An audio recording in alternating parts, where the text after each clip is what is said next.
So at the start of the year, we had thousands of federal employees all across the country working remotely. They were at home. There was never an expectation for them to step foot into a federal building. But that's changed. And now it's changed again. And what you have to realize is when you're reading the job announcement, as you're receiving the job offer, nowhere in there does it say you need to be so many miles away from a headquarter building or from a federal building. Now, in some cases, they did want you within a certain proximity, but for the vast majority of cases, there was no language like that. And then a letter comes out that says, if you're not within 50 miles of a federal building, you're going to have to move. So the government at first is looking at this saying, we're going to pay for the relocation. Now, it wasn't for everybody because there were certain people that had disabilities or a military spouse. They were allowed to keep their remote position. But that's also changing because if you took a look at what the CDC under the HHS is currently doing right now, they're eliminating telework from their reasonable accommodation category. They're not even allowing it anymore. But for the vast majority of the government, they were still allowing it. Same thing with military spouses. So the government was prepared to pay for it, but it's a lot of money. It's serious money because you're not just paying for a plane ticket or a bus ticket. No, you're paying per diem, you're paying storage costs, you're paying all kinds of moving expenses, and it balloons up. It can equate to over a year's pay. A GS-11, GS-12. It could be over a year's pay, $66,000 or more. So OPM recently, they figured out that by relocating, I think around 250 employees, 250, it cost them over $40 million. So that had them thinking. They scratched their head. Hey, maybe we can't afford this. Maybe this isn't the best use of money. So that effort currently is paused. But this also goes against what we've been hearing from the Trump administration. He expressed desires to move 100,000 jobs out of Washington, D.C. throughout the country. Not remote work, working in a federal building, but outside of D.C., because D.C. is the swamp. Hey, I can get behind that idea. I think it's great to spread out these jobs. Everything doesn't need to be concentrated in D.C., even though it's really not. What's concentrated in D.C. are high-paying positions. So GS-14, GS-15, those are concentrated, SES, those are concentrated in D.C., but overall, D.C. is like 20% of the federal workforce. So you want to spread it out throughout the country, that's fine. But with that, you have to realize when you're talking about relocating federal workers, they're going to be the same GS grade. So let's say GS-11.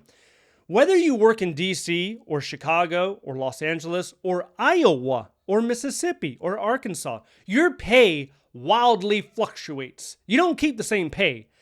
So if you're a GS-11 Step 5 and you go to Arkansas, you're probably earning $10,000 or more. You're earning $10,000 less, $15,000 less. It's because of locality pay. There's like over 50 pay charts in the federal government, depending on where you live, the proximity of where you live, it determines your rate of pay. And the highest one right now is San Francisco, which I think has a 40% plus cost of living allowance on top of the base salary. So that's going to be a huge consideration. And that's one of the reasons why people don't want to move.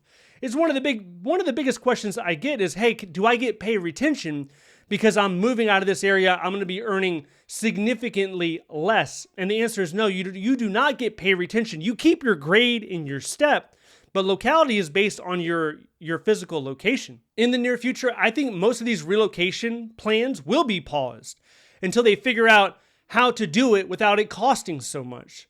One way to do it is to just have the federal worker bear all the cost, which I don't think is going to happen. That's very rare. Another way to do it is to start leasing buildings in areas where you're in between multiple remote workers, and that way they can all go to that small building. Maybe it's not historically a federal building, but you can lease it and make it a federal building. Now, I heard recently from a man who was sharing his experience with the Department of Homeland Security. So in the Department of Homeland Security, they're making certain people relocate, but they're not covering that much. They're only covering a few categories. So what ends up happening is the federal worker has to come out of pocket. So we could be seeing more of that happening. But when it comes to larger relocations, like I want to relocate an entire agency or a sub-agency or major offices within that agency across the country, that typically doesn't go that well. People do not usually follow the agency. So we saw this recently in Trump's first term. So during President Trump's first term, he tried to relocate offices, or he did relocate offices from the USDA from Washington, D.C. to Missouri. What happened? 2/3 of federal workers quit. They weren't going. So what happens in that scenario? You have like 65, 70% of people quitting, and now you have a skeleton crew. Hopefully HR didn't quit, because you're going to need HR to start ramping up the staffing. And that's what they did. They hired in that area in Missouri. But it takes time. It's not a problem that can be quickly resolved, because you know how long the federal hiring process is. We're not talking about a few weeks here. We're talking about 4, 5, 6, 7 months. And in some situations, it could be longer, depending. What's the quality of talent around that town in Missouri? That's a big question. Not just USDA, but BLM, which is the Bureau of Land Management. There was a move as well. And once again, we saw not many people were willing to go. People value more their support system, where their kids are currently going to school, their friends, their family, where have they built a life. So for GS11 or GS12 pay, you can't snap your fingers and teleport them from one area to another area if they don't want to go, And especially if you're not paying for it, then what are we really talking about? Who is going to go? Maybe the senior leadership. Maybe if you have an SES that you're trying to relocate, that's a whole different situation. That will probably happen, maybe even GS15s. But here's another thing. There's GS grade creep. Now, some people don't acknowledge this, but it's evident to most. This is the fact that if you go into a major city, GS grades or jobs are typically at a higher GS grade. I'm going to give you a quick example. You go down to Camp Shelby, Mississippi, and you look at, talk to a GS9. That individual, look at their responsibilities. In Camp Shelby, Mississippi, GS9. That same type of individual, that same position, with those duties and responsibilities, if they were located in Los Angeles or DC, that would at least be a GS11, at least, if not maybe even a GS12. Why? Because to some people that doesn't seem fair. Why? It's because to live in and around Camp Shelby in that area is way cheaper than living in Los Angeles or DC. So you're trying to compete for a certain level of talent. And if the salary is too low, then you're unable to do that. You're not able to attract. And if you're able to attract, you're not able to retain. And that's a serious issue. It's the whole reason why special salary rate came out. It's the whole reason why we have 50 plus pay charts in the federal workforce.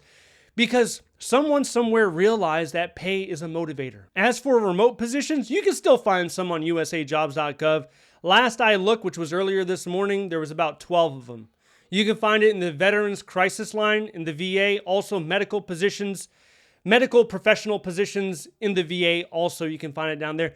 And here's the deal. In some agencies right now, especially in DC, their leaders are allowing them to telework 1 or 2 days a week. It is happening. It's not talked about much. Maybe I shouldn't even talk about it here, but it is happening at, depending on who your leader, depending on your supervisor, depending on your executive, there is a pathway to restore normalcy, I would say.